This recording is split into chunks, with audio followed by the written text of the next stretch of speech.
Itu disclaimer-nya ya. Terus contoh penerapannya gimana? Tuh, misal di sini saya langsung ke sini aja ya.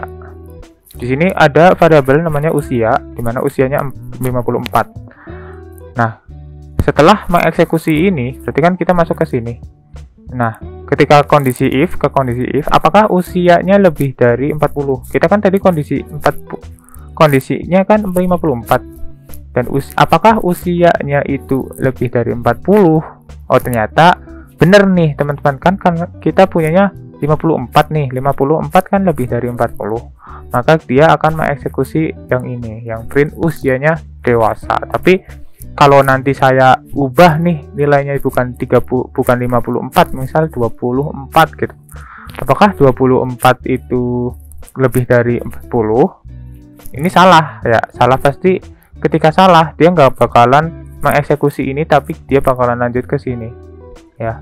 Else itu ya, kalau nggak ini ya ini gitu ya. Jadi dia bakalan mengeksekusi yang perintah belum dewasa gitu. Begitupun yang ini, kalau kita punya usia 50 ya, terus statusnya sehat gitu, ada 2 berarti ya. Ini kombinasi aja sih. Ini kan usianya 50 lebih dari 20, bener nih berarti. Dan statusnya sehat, benar berarti. Kalau kita ditemukan kondisi true dan true, kan kita mau nggak mau if-nya pasti true ya. Dia bakalan menjalankan yang perintah print badannya bugar. Oke, itu adalah secara teori ya. Nah, kita akan lanjutkan lewat demo kodenya.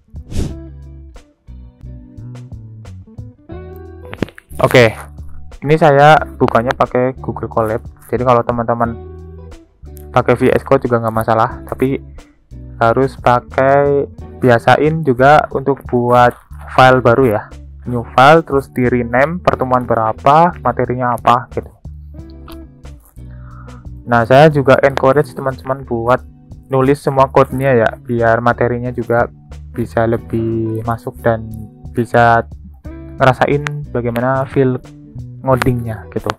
Oke, kita masuk ke contoh penggunaan operator rasional. Nah, sebelum masuk ke contoh penggunaan operasionalnya, ini berhubungan sama kode ASCII nih teman-teman. Kode ASCII itu sebenarnya kode untuk menentukan apakah dia itu urutannya berapa berdasarkan urutan-urutan pengkodean dari American Standard ya. Nah, untuk menentukan dia urutan berapa, ini kita bisa pakai ORD ya, atau ordinal nih, urutannya berapa.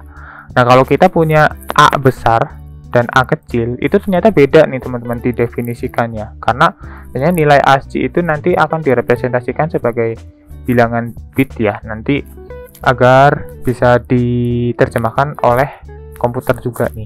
Nah, ternyata huruf kapital A itu nilainya adalah 65, jika A kecil adalah 97 dan angka 1 itu 49. Jadi kalau kita coba buatkan operator atau kondisi operasional, apakah 1 lebih dari A?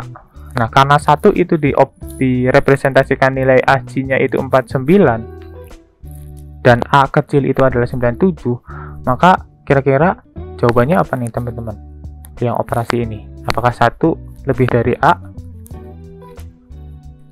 Oke, kita coba jawab. Ya, ternyata 1 bukan lebih dari A gitu ya. Jadi 1 itu sebenarnya kurang dari A, karena dia kan representasi dari 49 dan A kecilnya itu 97 teman-teman gitu.